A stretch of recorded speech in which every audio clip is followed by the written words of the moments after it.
അങ്ങനെയാണ് മനുഷ്യൻ ജീവിക്കണമെന്ന് ദൈവം ആഗ്രഹിക്കുന്നത്.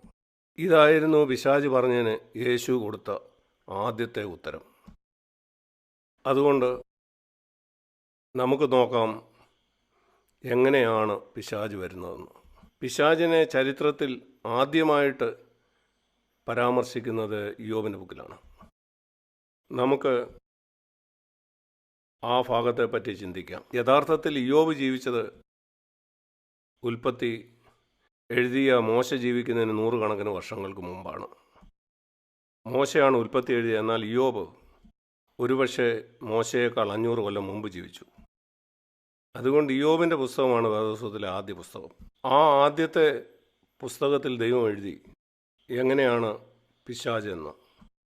അവനൊരു ദൈവ മനുഷ്യനെ ആക്രമിക്കാൻ ആഗ്രഹിക്കുന്നു. നിങ്ങൾക്ക് അത്ഭുതം തോന്നുന്നുണ്ടോ? അവനെക്കുറിച്ച് ദൈവം എങ്ങനെയാണ് പ്രശംസിച്ചത്? ഈ ഇയ്യോബിനെ പറ്റി എത്ര അത്ഭുതകരമായ സാക്ഷ്യം. അവൻ ദൈവത്തെ ഭയപ്പെടുകയും പാപം ചെയ്യാതിരിക്കുകയും ചെയ്തു. ഞാൻ ഈ ഇയ്യോബിനെ കുറിച്ച് ഒരു കാര്യം നിങ്ങളോട് പറയാൻ ആഗ്രഹിക്കുന്നു. ഒരു കാര്യം മാത്രം. ഇയ്യോബിൻ്റെ പുസ്തകം 31-ാം അധ്യായത്തിൽ ഇയ്യോബ് 31-ൽ നാം വായിക്കുന്നു. നമുക്കിങ്ങനെ പറയാം, ആ അധ്യായം മുഴുവനും ഇയ്യോബിൻ്റെ ഒരു സാക്ഷ്യമാണ്. ഈ ഭക്തനായ മനുഷ്യൻ്റെ നമുക്ക് കാണാൻ കഴിയും പിശാച് എന്തിനാണ് ഇവനെ ആക്രമിക്കാൻ ആഗ്രഹിച്ചത്. ഇത് കേൾക്കുക. ഈ മനുഷ്യൻ ജീവിച്ചത് 10 കൽപ്പന കൊടുക്കപ്പെടുന്നതിന് മുമ്പാണ്, മോശയ്ക്ക് മുമ്പ്. ഇയ്യോബ് 31-1. ഞാൻ എൻ്റെ കണ്ണുകളുമായി ഒരു നിയമം ചെയ്തു, പിന്നെ ഞാൻ ഒരു കന്യകയെ നോക്കുന്നത് എങ്ങനെ? ഇയ്യോബ് ജീവിച്ച സമയം ഏതായിരുന്നു? മത്തായി 5-ൽ യേശു ഈ കാര്യം പറഞ്ഞതിന് ശേഷമാണോ ഇയ്യോബ് ജീവിച്ചത്? അല്ല, അവൻ ജീവിച്ചത് 10 കൽപ്പനകൾ കൊടുക്കപ്പെടുന്നതിന് മുമ്പാണ്. പിന്നെ എവിടെ നിന്നാണ് അവൻ പഠിച്ചത് ഞാൻ സ്ത്രീയെ മോഹത്തോടുകൂടി നോക്കരുതെന്നുള്ള കാര്യം? ഞാൻ പറയാം. ഇയ്യോബ് ചെയ്തതുപോലെ നിങ്ങൾ ദൈവത്തെ ഭയപ്പെട്ടു തുടങ്ങിയാൽ ദൈവം തന്നെ നിങ്ങളോട് പറയും, നിങ്ങൾ വായിക്കാനോ എഴുതാനോ അറിയാത്ത ഒരാളാണെങ്കിൽ പോലും എന്താണ് തെറ്റായ കാര്യമെന്ന് നിങ്ങളുടെ മനസാക്ഷിയോട് അവൻ പറയും. ഇത് അത്ഭുതകരമല്ലേ? തൻ്റെ കയ്യിൽ ഒരു വേദപുസ്തകമില്ലായിരിക്കെ അവൻ്റെ ഉള്ളിൽ പരിശുദ്ധാത്മാവ് വസിക്കാതിരുന്നപ്പം അവനുണ്ടായിരുന്ന ഏക കാര്യം ദൈവഭയം മാത്രമായിരുന്നു. ആ ദൈവഭയത്തിലൂടെ അവന് അറിഞ്ഞു തൻ്റെ ഭാര്യയല്ലാത്ത ഒരു സ്ത്രീയെ മോഹിക്കരുതെന്ന്. എങ്ങനെയാണ് ഇന്നത്തെ ക്രിസ്ത്യാനികളായ പുരുഷന്മാർ, വിവാഹിതരായവർ തന്നെ, ഞാൻ ദുഃഖത്തോടെ പറയട്ടെ, ഇത് മനസ്സിലാക്കിയിട്ടില്ല. എന്തുകൊണ്ടാണെന്ന് ഞാൻ പറയട്ടെ. നമുക്ക് ദൈവകൃപയെപ്പറ്റി അറിയാം, എന്നാൽ ദൈവഭയത്തെക്കുറിച്ച് നമുക്കറിയത്തില്ല. ആദ്യകാലത്തുണ്ടായിരുന്ന ശിഷ്യന്മാരുടെ പ്രയോജനം ഇതായിരുന്നു. അവരുടെ ജീവിതത്തിലെ 30 കൊല്ലം അവർ ദൈവഭയം എന്താണെന്ന് അറിഞ്ഞാണ് വളർന്നത്. അതിനുശേഷമാണ് യേശുവിൽ നിന്ന് കൃപയെക്കുറിച്ച് അവർ കേട്ടത്. ഇന്നത്തെ ക്രിസ്ത്യാനികളുടെ പ്രശ്നം ഇതാണ്. അവർ കൃപയെക്കുറിച്ചാണ് ആദ്യമായിട്ട് കേൾക്കുന്നത്. അവരെ ഒരിക്കലും ദൈവഭയത്തിലല്ല വളർത്തിക്കൊണ്ടുവരുന്നത്. അതുകൊണ്ടാണ് ഒത്തിരി ക്രിസ്ത്യാനി തങ്ങളുടെ കണ്ണുകൊണ്ടും തങ്ങളുടെ ഹൃദയം കൊണ്ടും പാപം ചെയ്യുന്നത്. എന്നാൽ ഇയ്യോബ് പറഞ്ഞു, എനിക്ക് അങ്ങനെ ചെയ്യാൻ കഴിയും. അവൻ പിന്നെയും പറയുകയാണ്, ഞാൻ പൊന്നിനെ എൻ്റെ ശരണമാക്കിയില്ല. നിങ്ങൾ താഴോട്ട് വായിച്ചു നോക്കൂ. ഇങ്ങനെയുള്ള ഒരു മനുഷ്യനാണ് പിശാച് ആക്രമിക്കാൻ ആഗ്രഹിച്ചത്. 1-ാം അധ്യായത്തിൽ നിന്ന് നാം ഇയ്യോബിനെക്കുറിച്ച് പഠിച്ചത് പിശാച് ദൈവത്തോട് പറഞ്ഞ ചില കാര്യങ്ങൾ സത്യമായിരുന്നു. അവൻ പറഞ്ഞു, ദൈവമേ, നീ അവന് ചുറ്റും ഒരു വേലി കെട്ടിയിരിക്കുന്നു. ഇയ്യോബിൻ്റെ പുസ്തകം 1-ാം അധ്യായം. നീ അവന് ചുറ്റും ഒരു വേലി കെട്ടിയിരിക്കുന്നു, അവൻ്റെ വീടിനും അവനുള്ള സകലത്തിനും ചുറ്റും. ഇയ്യോബ് 1:10. പിശാചിനിത് മനസ്സിലായി. ഇയ്യോബിന് ചുറ്റും 3 വേലികളുണ്ടെന്ന്. നിങ്ങളതറിയാൻ ഞാൻ ആഗ്രഹിക്കുന്നു. ഇയ്യോബിനത് സത്യമായിരുന്നെങ്കിൽ ദൈവവൈതലായ നിനക്കും അത് സത്യമാണ്. ഇയ്യോബ് 1:10. ഇയ്യോബ് എന്ന് പറയുന്ന ആ വ്യക്തിക്ക് ചുറ്റും ഒരു വേലി ഉണ്ടായിരുന്നു. അവൻ്റെ വീടെന്ന് പറഞ്ഞാൽ അവൻ്റെ വീട്ടിലുള്ള ആളുകൾക്ക് ചുറ്റും. 3-ാമത്തേത് അവൻ്റെ വസ്തുവകകൾക്ക് ചുറ്റും. ദൈവം അത് തുറന്ന് അതിന് അനുവാദം കൊടുക്കുന്നില്ലെങ്കിൽ പിശാചിന് ആ വേലികളിലൊന്നും കടക്കാൻ കഴിയുകയില്ല.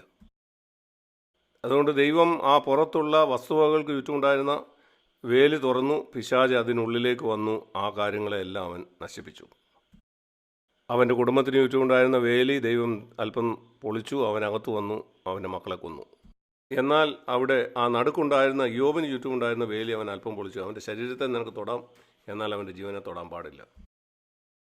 എന്നാൽ എല്ലാ സമയത്തും ദൈവം അനുവദിച്ചതുവരെ അവൻ പോകാൻ കഴിഞ്ഞുള്ളൂ. യേശു വരുന്നതിന് 2000 കൊല്ലം മുമ്പ് അത് ശരിയായിരുന്നെങ്കിൽ പിശാച് തോൽപ്പിക്കപ്പെട്ട ഇന്ന് അത് എത്ര അധികം സത്യമാണ്. നിനക്കതറിയാമോ? നിങ്ങൾക്കറിയാമോ?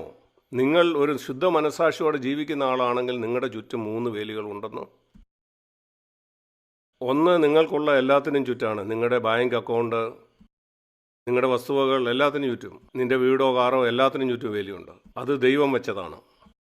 എന്നാൽ അതിനകത്തുള്ള രണ്ടാമത്തെ വേലി അത് നിൻ്റെ കുഞ്ഞുങ്ങളും നിൻ്റെ ഭാര്യയും ഉൾപ്പെടുന്നതാണ്.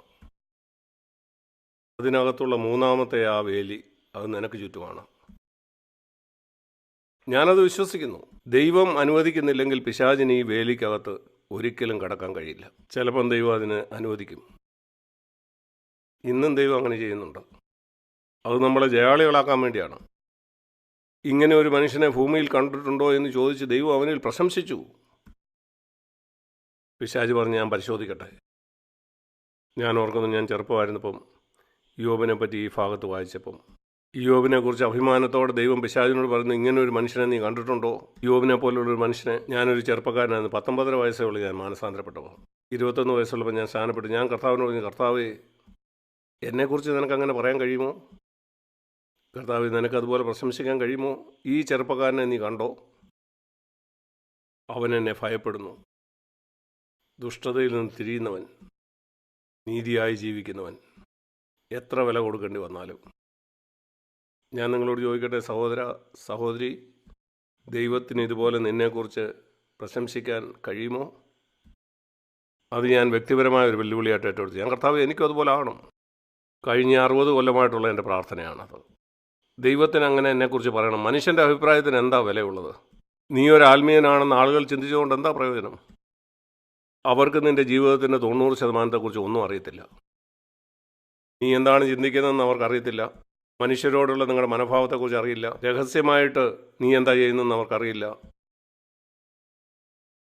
ഭാര്യയോടോ ഭർത്താവിനോടോ വീട്ടിലെങ്ങനെയാണ് സംസാരിക്കുന്നത് അവർക്കറിയത്തില്ല. അതൊന്നും. നീ പണത്തെ സ്നേഹിക്കുന്നുണ്ടോ എന്നറിയത്തില്ല. എങ്ങനെയാണ് പണം കൈകാര്യം ചെയ്യുന്നോ? നീതിയോടാണോ നീ പണം കൈകാര്യം ചെയ്യുന്നത്? മിക്ക ആളുകൾക്ക് നിങ്ങളുടെ ജീവിതത്തെക്കുറിച്ച് ഒന്നും അറിയില്ല. ഒരുപക്ഷെ നിങ്ങൾ ആഴമായ കടക്കണിയിലായിരിക്കും.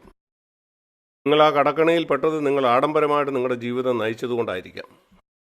വചനം പറയുന്നു, ആരോടും ഒന്നും കടപ്പെട്ടിരിക്കരുത്. നിങ്ങൾക്കതൊരു വിഷയമല്ല. ദൈവത്തിന് അങ്ങനെ നിന്നിൽ പ്രശംസിക്കാൻ കഴിയും. നീ ആദ്യം ആ കടം വീട്ടണം. കൊടുത്തു തീർക്കാൻ ഒരു പരിശ്രമമെങ്കിലും ഉണ്ടോ? അതിനുശേഷം പിശാചിനെ ജയിക്കണമെന്ന് പറയും. നീ 100 കൊല്ലം കൊണ്ടും പിശാചിനെ ജയിക്കാനായിട്ട് പോകുന്നില്ല. ഞാൻ നിങ്ങളോട് പറയുന്നത് സത്യമാണ്. ദൈവത്തെയും ദൈവവചനത്തെയും നിങ്ങൾ ഭയപ്പെടാൻ തുടങ്ങുമ്പോൾ നിങ്ങൾ പറയുക, കർത്താവ്, എനിക്ക് നിന്നെ ഭയപ്പെടണം. ഈ കടത്തിൻ്റെ കാര്യം തന്നെ എടുക്കുക.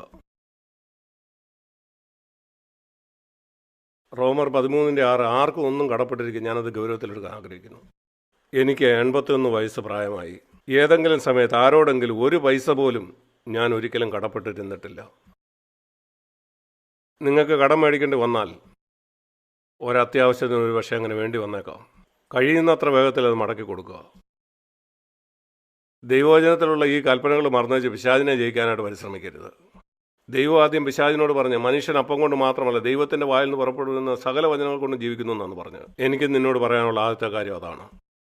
ദൈവവചനത്തെ തള്ളിക്കളഞ്ഞ ശേഷം പിശാചിനെ ജയിക്കാനായിട്ട് ഒരു പരിശ്രമം പോലും നീ നടത്തേണ്ട ആവശ്യമില്ല.